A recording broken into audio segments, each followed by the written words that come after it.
Víctor Daniel Ayala Valladares. Tenemos que seguir con esto. Después tenemos el iceberg del doblaje. ¿Por qué los lolcow no pueden cambiar? Según Ay, otra vez no. Ay, qué miedo. Ay, qué el miedo. hijo de Gilla, su madre falleció sola en un geriátrico del barrio Belgrano, en Buenos Aires, el 26 de abril de 2014, pasando su fallecimiento completamente desapercibido por los medios. La prima segunda de Gilla, Carmen, fue tentada por las promesas de jugosos intereses, así que le entregó a su prima, Gilla, una suma de dinero, para que así ésta lo invirtiera. Luego de hacer mucho dinero con esta inversión, otras dos conocidas de Gilla, Lelia y Nilda, se acercaron a ella para participar en la inversión. El 10 de febrero de 1979, Nilda comenzó a sentir dolores en el estómago. El médico que la atendió le diagnosticó una intoxicación. Nilda le contó al doctor que unas horas antes había tomado el té con su amiga Gilla. Gilla se ofreció a cuidarla, sin embargo, Nilda empeoró segundo tras segundo, hasta que entró en coma y falleció al día siguiente en la madrugada. La historia se repitió con Lelia, la cual entró en pánico tras la muerte de Nilda, así que Gilla fue a tranquilizarla mientras tomaban el té. Después de esta visita, Lelia desapareció y un olor extraño empezó a salir de su departamento. Cuando la policía entró a investigar, encontraron el cuerpo de la mujer frente al televisor con una taza de té. Chavales, lo tengo que terminar este video. Me había quedado con muchas ganas de verlo. Pero había venido justo Javi Oliveira. Finalmente, el 24 de marzo, Carmen comenzó a sentir náuseas y un profundo malestar. Se arrastró por el pasillo del edificio donde vivía, perdiendo el equilibrio y cayó, provocando su fallecimiento. Segundos después del impacto, Gilla llegó al edificio, preguntándole a los vecinos si su prima había dicho algo antes de fallecer. Las autopsias de las tres víctimas revelaron que habían sido envenenadas con cianuro. La que se convirtió en principal sospechosa fue Gilla, ya que se descubrió que las víctimas le habían prestado dinero y que una de ellas llevaba en su bolso un recibo de pago firmado. Me da un resumen, nada, crímenes turbios por mujeres. Literalmente está contando el crimen de esta. Por la misma. El 27 de abril de 1979, la policía detuvo a Gilla en su hogar. Fue declarada culpable por la muerte de Carmen, Lelia y Nilda, siendo condenada a cadena perpetua en 1985. Se sabe que pasó 16 años en prisión, pero fue liberada en 1995 por razones de salud y edad avanzada. Finalmente, falleció en 2014, a los 83 años. No era de un caso, son varios casos.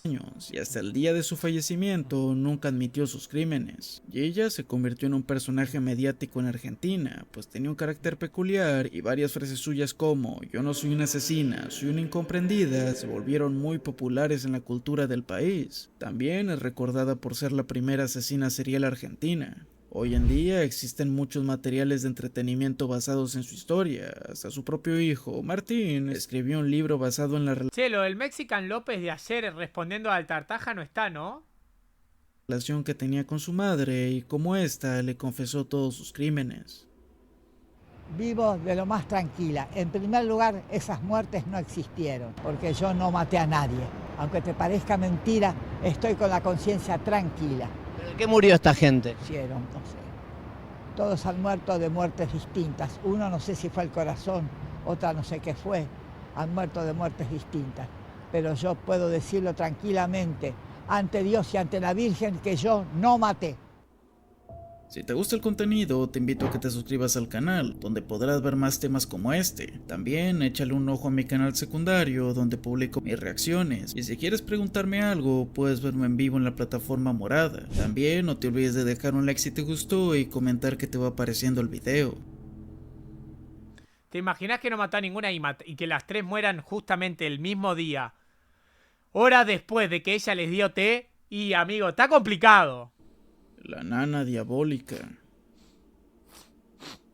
María Teresa Alfaro Hidalgo, Sí, la amiga nacida en mamó. La Cisterna, Chile, un 30 de abril de 1940, fue una niñera responsable de 4 decesos ocurridos en los años 60, por lo cual se le fue apodada como la nana diabólica. Fue contratada como nana del matrimonio compuesto entre Magali Ramírez y el doctor Sergio España, quienes vivían en el Boeing en el año 1959. Durante varios años le quitó la vida a 3 de los 6 hijos del matrimonio, envenenando sus jaleas con tabletas de estricnina. Dichas tabletas las obtuvo de su propio patrón, quien se las dio para usarlas contra las ratas y perros callejeros aledaños al hogar. Se sabe que además envenenó a la madre de Magali, Ana Córdoba, por según ella no terminar con sus sermones. La familia empezó a sospechar ¿Qué? sobre los repentinos e inexplicables fallecimientos que estaban sucediendo en la familia. Sin embargo, Teresa nunca fue descubierta. No fue sino hasta 1963 cuando uno de los bebés de la pareja comenzó a convulsionarse después de tomar una mamila que le dio la mujer que todo salió a la luz. Tras esto, los padres revisaron dicha mamila, percatándose de que tenía un sabor sumamente raro. Después de una investigación, se descubrió que la mamila estaba envenenada, siendo Teresa la única sospechosa, pues ella había preparado la bebida. Fue reportada con la policía chilena, los cuales iniciaron una investigación contra la mujer, encontrándola como la única sospechosa de todas las tragedias ocurridas a la familia. Tras ser arrestada, Teresa confesó los 4 crímenes anteriores, pero sorprendentemente después se retractó de sus crímenes, declarándose como inocente antes de finalmente admitir sus pecados ante el juez Julio Aparicio. El 5 de abril de 1965, Teresa fue condenada a pena capital, sentencia que más tarde fue cambiada a 19 años tras las rejas. De estos 19 años, solo cumplió 10 debido a su buena 19 años por eso. conducta dentro del Centro de Cumplimiento Penitenciario de Buin. Tras cumplir su tiempo en prisión, contrajo matrimonio en Lo del Mexican está en su bot, no está. No está el bot de Mexican. 1971 y se sabe que hasta llegó a tener una hija. Teresa es recordada como la mujer asesina serial más prolífica de la historia contemporánea de Chile, pues no solo se trató de una criminal en serie, sino de una que acabó con la vida de menores de edad. Inclusive entre sus víctimas se encontraba Viviana España Ramírez, que tan solo tenía 16 días de haber nacido. No. La Peque. La Peque fue el apodo de Juana, una mujer mexicana que alcanzó notoriedad por ser un gatillo de una de las organizaciones criminales más violentas en México. Juana, según sus propias palabras, desde pequeña siempre fue una rebelde, adicta y asidua al alcohol. La Peque. ¿Qué pasa de alguien? ¿Vos confiarías en alguien con el apodo La Peque? ¿Vos confiarías con alguien que se llama La Peque? ¿Confiarías en esa persona? Soliendo vender su cuerpo para saciar sus vicios. No fue sino hasta sus 15 años, ya casada con un hombre de 20, Está bien. Tranquilo. que quedó embarazada, y para hacerse cargo de los gastos se vio involucrada en actividades ilícitas de manera involuntaria. Primero empezaría como todos los chiquillos que se meten al negocio, siendo un vigilante, pero rápidamente tuvo su transición al papel como gatillo, privadora de la libertad y encargada de hacer sufrir a los rivales de su asociación. Ah, mirá. La Peque. ¡Ay, pa' la Peque! ¡La pequeña! Uno de los aspectos más controversiales de su historia es que también habló de cómo las ejecuciones se volvieron algo cotidiano y despersonalizado para ella. En una entrevista, Juana detalló cómo llegó a acabar con más de 20 personas, pero lo relató con una frialdad que mostró el nivel de deshumanización al que había llegado. Según varios medios de comunicación, la joven llegó a sentir placer al bañarse y beber los fluidos carmesí de sus víctimas. ¿Tienen otra cosa para ver? A ver, una buena metida se llevaba. ¿Te querés esto? Yo me la metería.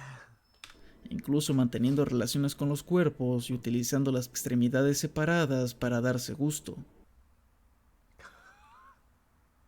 ¿Qué? Eso sí está void, amigo. Yo no soy sensible. Anita la huerfanita. Anita la huerfanita. Ana Carolina López Enríquez nació en febrero de 1996 en México, aunque se desconoce la localidad exacta. Fue entregada en adopción desde muy pequeña, ya que su madre biológica tenía VIH y su padre no tenía trabajo y vivía en la calle. Fue acogida por el matrimonio formado por Efraín López Tarango, de 65 años, y Albertina Enríquez Ortegón, de Che, una pregunta. Me acaban de pasar esto. ¿Esta chica tiene algún problema? Pero lo pregunto de forma no despectiva. Pregunta. ¿Esta es Anita la huerfanita? Te tengo una mejor respuesta. Entonces, si tienes tantísimos viewers, más que Javi, y por eso, muy esquizo de tu parte, quedaste por encima, ¿Por qué lo pasas al viernes si ya te ven más que a él? ¿Le respondo? ¿Le respondo? Lo de boliviano es muy despectivo. Lo de boliviano es muy despectivo hacia mi amigo Tommy. Eso es muy despectivo hacia mi amigo Tommy. No iba a ser tan despectivo hacia mi amigo Tommy. No iba a ser tan despectivo hacia mi amigo Tommy. No lo iba a ser tan despectivo. No iba a ser tan despectivo, amigo. Espectadores puse, bueno, está. Faltó imagen de Blue Lock. Para la próxima, brother. Para la próxima.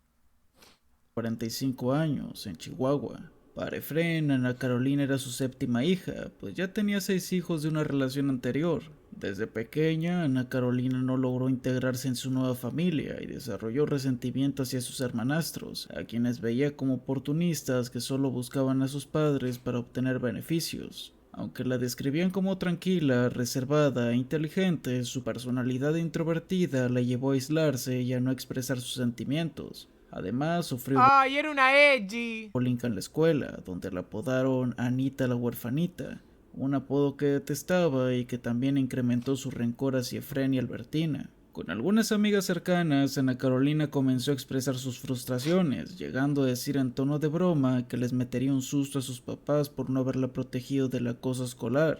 A pesar de que sus padres la colmaban de regalos, viajes y una vida de lujos, esto no calmaba su resentimiento, sino que lo alimentaba aún más. Nunca le negaba nada, comentó uno de los nietos de Efrén, sin entender por qué ella seguía descontenta. Sin que nadie lo notara, el rencor de Ana Carolina creció de forma silenciosa. Era una persona completamente Pero este pibe tiene como 40 años. normal, aseguró Margarita, su niñera. Sin embargo, detrás de esa apariencia tierna, esconde una personalidad vehemente y malcriada, caracterizada por gritos y peleas constantes con sus padres. Incluso se sabe que llegó a maltratar a su perro, Ámbar, un indicio de que algo oscuro estaba creciendo en su interior. Ante esta situación, Efrén y Albertina decidieron enviarla a un internado en Estados Unidos, pero antes le concedieron un último viaje a Venecia.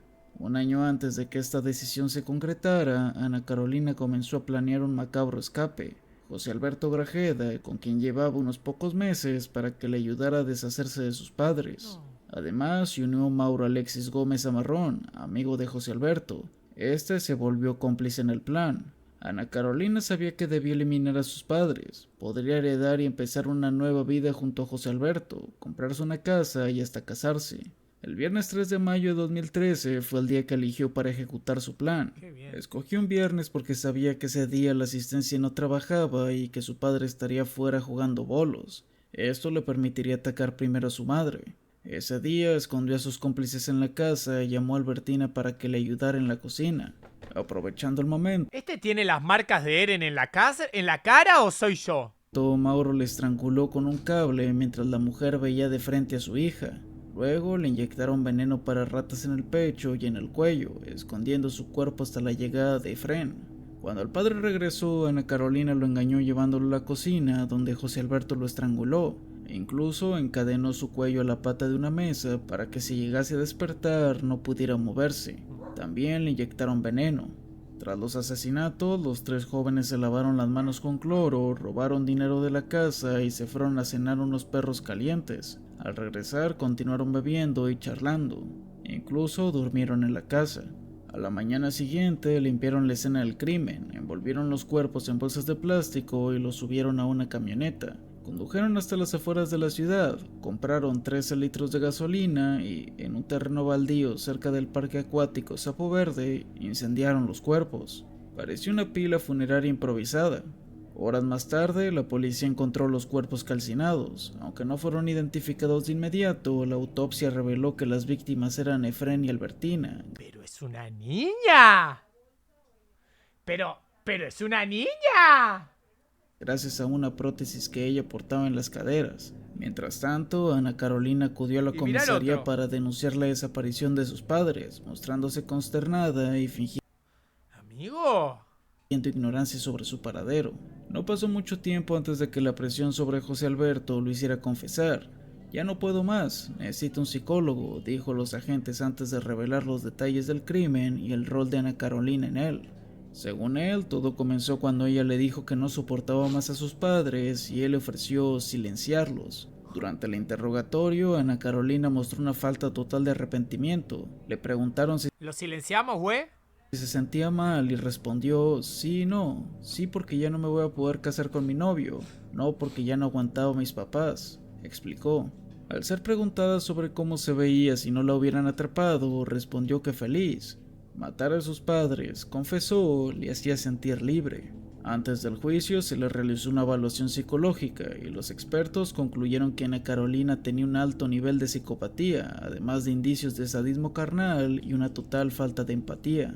Los especialistas del FBI la calificaron con un 9 de 9 en la escala de crímenes violentos. El sistema judicial mexicano la condenó a 14 años, 6 meses de prisión por homicidio agravado. Sin embargo, en 2018 fue liberada tras cumplir solo 5 años de su condena debido a la reforma de la Ley Nacional del Sistema Integral de Justicia Penal para adolescentes infractores. Esta establece un máximo de 5 años de prisión para menores delincuentes. Desde entonces se desconoce el paradero de Ana Carolina, pero se sabe que se mantiene en libertad. Katherine Knight hizo su historia al ser la primera mujer en ser condenada a cadena perpetua sin libertad condicional en Australia. Tenía 45 años cuando en febrero del año 2000 acabó de forma brutal con la vida de su amante, John Charles Thomas Price, apuñalándolo 37 veces. Después se sabe que cocinó el cuerpo y llamó a sus hijos para comer. Sirvió a John como plato principal y luego intentó quitarse la vida con una sobredosis. Katherine fue arrestada en 2001 después de que la policía la encontrara desmayada debido a su sobredosis. Tras que todo el país supiera sobre los horribles crímenes de la mujer, fue apodada como la Hannibal Lecter de Australia. Antes del crimen, Katherine ya tenía cierta reputación en su comunidad por ser una carnicera muy competente. Según el ¡The Butcher! ¡The fucking Butcher! Oh my god. ¡The Butcher! ex detective Luke Taylor, la mujer tenía una tendencia a la violencia que provenía de una infancia abusiva. Posterior a su juicio, se dio a conocer que Katherine afirmó haber sufrido de abusos por diversos hombres de su familia durante su infancia, lo que la llevó a una serie de relaciones muy problemáticas con los hombres en su adultez. Sus compañeros de la infancia la recordaban como una bully que una vez golpeó a un niño. También se desveló que intentó estrangular a su primer marido, David Kellett, en su noche de bodas, y posteriormente le fracturó el cráneo con un sartén durante una discusión, y, como cereza en el pastel, acabó con la vida del perro de su pareja, apuñalándolo con unas tijeras. La relación de Katherine y John lucía normal para todos sus conocidos, sin embargo, siempre fue una relación tumultuosa. En una ocasión, la mujer apuñaló al hombre durante una discusión, lo que llevó a John a sacar una orden de alejamiento en su contra, pero la pareja se reconcilió al poco tiempo. Fue el 1 de marzo del año 2000 cuando los vecinos se preocuparon por las manchas de líquido carmesí en la puerta del hogar. Cuando la policía llegó, encontraron el cuerpo de John. No sé, ¿vas a cocinar algo después? Voy a hacer arroz con leche. Voy a comprar leche para hacer arroz con leche. Bueno, trae algo rico el súper. ¿Más rico que arroz con leche? Sí, más rico. Piensa, imagina. Ay, ¿te sale ganas de comprar? ¿Qué? Voy a ver si llega cualquier cosa china. Alguitas y matcha. ¿Quieres que te traiga matcha? Sí, haceme algo con matcha, por favor. Y trae algo para comer. Cocina rico, tengo hambre. Sí, ya sé, ya se te pasó la del desayuno, yo te la igual. Póntelo. Bill Subi me como el diente de Zeus, de Haru. Un dedo. Es un dedo, princesa, un dedo. Lana, vení. Yo tengo un diente de ella, ¿sabías? Guardado por ahí. Ay, Ay, está toda loca, está toda loca. Cuidado con la cola. Cuidado con la cola, Lana. Cuidado con la cola. Pichicha de la mamá ahí. Pichicha de la mamá. Qué asco, güey. Los vas a hacer, malditos. Cuidado. Dale. Ahí está. Partido en trozos, mientras que Katherine estaba desmayada al lado de este. Tara, ¿me cocinarías y me comerías? Qué asco. Después de la autopsia, se determinó que John recibió 37 puñaladas, tanto en la parte delantera como en la parte trasera del cuerpo, con numerosas heridas que se extendían a los órganos vitales. Katherine fue juzgada y sentenciada a cadena perpetua sin libertad condicional en 2001, y posteriormente 2007 perdió una apelación en 2006. Hoy en día tiene 70 años y permanece detenida en el Centro Correccional de Mujeres de Silverwater. Y es recordada como la autora de Tiene uno de una los cara. crímenes más severos que han ocurrido en Australia. La ogresa de la colonia Roma. ¿Por qué este tiene pinta de que va a ser una grosa, la Warzone más Warzone de la historia? Felicitas Sánchez Aguillón, también conocida como Felicitas Neira, nació en la década de 1890 en el poblado rural de Cerro Azul, Veracruz, México. Se desconocen muchos detalles de su infancia, aunque se sabe que tuvo una relación conflictiva con su madre, marcada por el rechazo. Este rechazo materno influyó en su desarrollo psicológico, llevándola a tener un rechazo patológico Y hacia la tenía que ser morena. maternidad y todo lo relacionado con ella. Desde pequeña mostró comportamientos Si una rubia divina a alguien, la princesa malvada. Si una Warzone marrón mata a alguien, la ogresa de Colonia Roma. perversos, como la crueldad hacia los animales, disfrutando especialmente envenenando perros y gatos callejeros. A principios del siglo XX, Felicitas estudió y se graduó como enfermera. Posteriormente, comenzó a trabajar como partera en Veracruz, donde también contrajo matrimonio con Carlos Conde, un hombre sumiso y codependiente. La pareja tuvo 2 hijas gemelas, a las cuales Felicitas vendió debido a la difícil situación económica. Este acto provocó la ruptura de su matrimonio, aunque sorprendentemente no se tiene registro de que Felicitas haya asesinado a sus propios hijos. Tras su separación en 1910, Felicitas emigró a la Ciudad de México. Una vez en la capital, se asentó en la colonia Roma, donde comenzó a ejercer como partera.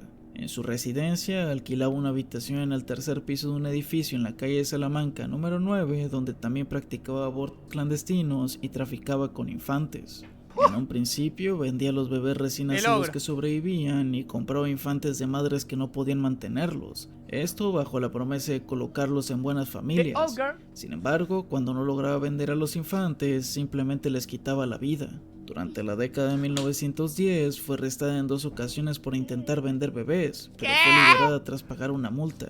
Después comenzó a asesinar a los infantes que no podía vender, utilizando métodos variados como la asfixia, el envenenamiento y el descuartizamiento.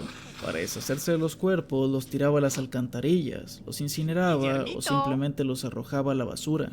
Felicitas también abrió una tienda en la calle Guadalajara número 69, llamada La Quebrada, la cual también funcionaba como una clínica clandestina. Su negocio prosperó, atendiendo a mujeres de todas las clases sociales que buscaban abortos ilegales. Sus crímenes se mantuvieron ocultos durante años gracias a la complicidad de varias personas, incluido su amante Roberto Sánchez, quien la ayudaba a destapar las cañerías cuando los cuerpos de los infantes obstruían las tuberías del edificio.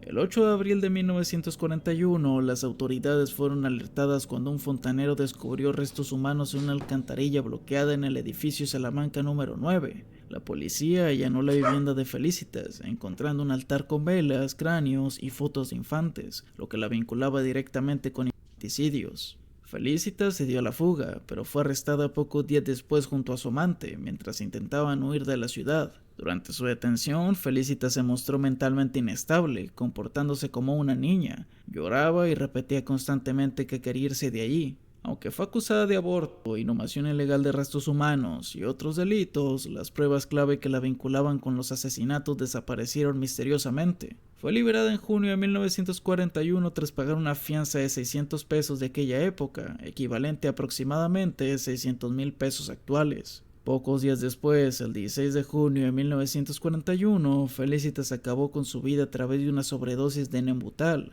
Se sabe que dejó 3 cartas póstumas, pero ninguna mencionó a su hija, quien fue enviada a un hospicio y creció bajo la tutela del Estado.